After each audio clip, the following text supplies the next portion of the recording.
ഇന്ന് ഞങ്ങൾ ട്രൈ ചെയ്തത് കോയമ്പത്തൂർ ബൊഫയാണ്. മിഷനറി വാങ്ങാൻ വേണ്ടിയിട്ട് കമ്പനീൻ്റെ ആവശ്യത്തിന് ഞങ്ങൾക്ക് കോയമ്പത്തൂർ പോകേണ്ടി വന്നു. ഒരു 1:30 അവിടെ എത്തിയപ്പോൾ സമയം. അപ്പോൾ ഞങ്ങൾ അവിടെ അടുത്തുള്ള റെസ്റ്റോറൻറ്റിൽ ബൊഫെ ട്രൈ ചെയ്യാൻ വേണ്ടിയിട്ട് അവിടെ കയറിയതാണ്. ആദ്യം വിചാരിച്ചു തിരക്കില്ലാന്ന്. സംഭവം ഇതൊക്കെ ബുക്ക് ചെയ്തതാണ് ടേബിളുകളൊക്കെ.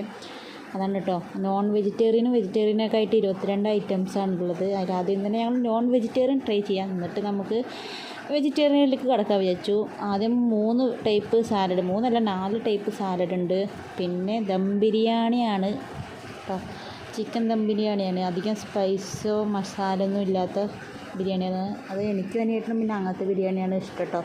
അങ്ങനത്തെ ദം ബിരിയാണി. അതിൻ്റെ കൂടെ ചെട്ടിനാട് ചിക്കൻ കറിയൊക്കെ ആയിട്ട് അടിപൊളിയായിരുന്നു. ചെട്ടിനാട് ചിക്കൻ കറി സൂപ്പറായി ഉണ്ടായിരുന്നു കേട്ടോ. നല്ല സ്പൈസി ആയിട്ട്, എന്നാൽ പിന്നെ നമുക്ക് അത്ര മട്ടിപ്പ് തോന്നില്ല. ആ കറി നല്ല ടേസ്റ്റ് ഉണ്ടായിരുന്നു കേട്ടോ. ചെട്ടിനാട് ചിക്കൻ കറി ഈ റൈസിൻ്റെ കൂടെ നല്ല കോമ്പിനേഷനായിരുന്നു. അതുപോലെ തന്നെ ഫിഷ് കറി ഉണ്ടായിരുന്നു. ഫിഷ് കറി അനിയേട്ടൻ ട്രൈ ചെയ്തില്ല. ഞാനതിൻ്റെ കറി ചാറൊന്നും ഇല്ലാതെ ഫിഷ് മാത്രം എടുത്തിട്ട് ഞാൻ ഈ റൈസിൻ്റെ കൂടെ ഇരുന്നു. പിന്നെ ചിക്കൻ വരട്ടിയതാണ് കേട്ടോ. അത് കുഴപ്പമില്ല, നന്നായിരുന്നു. എന്നാലും ചെട്ടിനാടിൻ്റെ അത്ര ഒന്നുമില്ല വെച്ചാൽ നന്നായിരുന്നു ചിക്കൻ വരട്ടിയത്.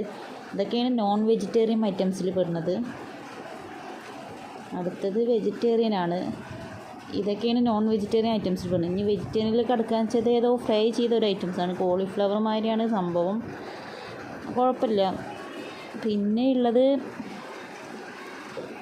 ഇത് മിക്സഡ് വെജിറ്റേറിയൻ കറിയാണ്. അത് ഞങ്ങൾ നോക്കിയില്ല, വേണ്ട വെച്ചു. പിന്നെ ഉള്ളത് പുലാവ് വേണ്ട വെച്ചു. നമ്മൾ ഓൾറെഡി ദം ബിരിയാണി കഴിച്ചതുകൊണ്ട് വേണ്ടെന്ന് വിചാരിച്ചു. പിന്നെ പാസ്ത ക്രീമി പാസ്ത എനിക്കും അനിയനും പൊതുവെ ഇഷ്ടമല്ല. എന്നാലും കുറച്ചെടുത്തിട്ടൊന്ന് ട്രൈ ചെയ്യാൻ വിചാരിച്ചിട്ട് ഞങ്ങൾ രണ്ടുപേരും കുറച്ച് എടുത്തിട്ടൊന്ന് നോക്കി. വലിയ ടേസ്റ്റൊന്നുമില്ല, ഞങ്ങൾക്ക് പൊതുവെ ഇഷ്ടമല്ല അത്.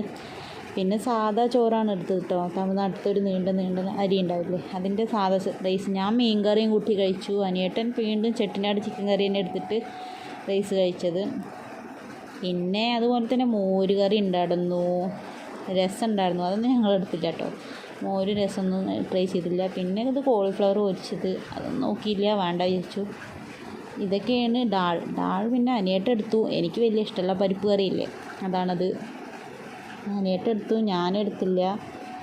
എന്നാലും കുഴപ്പമില്ലാത്തൊരു ഇതായിരുന്നു. ഇതിൻ്റെ റേറ്റ് വരുന്നത് 399 രൂപയാണ് ഒരു പ്ലേറ്റിന് വരുന്നത്. ഇതാണ് നോൺ വെജിറ്റേറിയൻ ഐറ്റംസിൽ ഇതൊക്കെയാണ്. പിന്നെ പപ്പടത്തിൻ്റെ ഓടമാതിരി എന്തോ ഉണ്ടായിരുന്നു. പിന്നെ ഡിസേർട്ടിൽ വരുന്നത് അവരിൻ്റെ ഒരു റവ പായസവും പിന്നെ ഐസ്ക്രീം വിത്ത് തണ്ണിമത്തനില്ലേ, വാട്ടർമെലൺ, അതൊക്കെ പടയിടുന്നു ഡിസേർട്ടിൽ വരും. റവ പായസം കുഴപ്പമില്ല, മീഡിയം മധുരമൊക്കെ ആയിട്ട് മട്ടിക്കാത്തൊരു ടൈപ്പാണ്. ഇതൊക്കെ എനിക്ക് നന്നായി ഇഷ്ടമായി റവ പായസം. പക്ഷെ നമ്മുടെ കേരളത്തെ പായസത്തിൻ്റെ അത്ര ഇല്ല.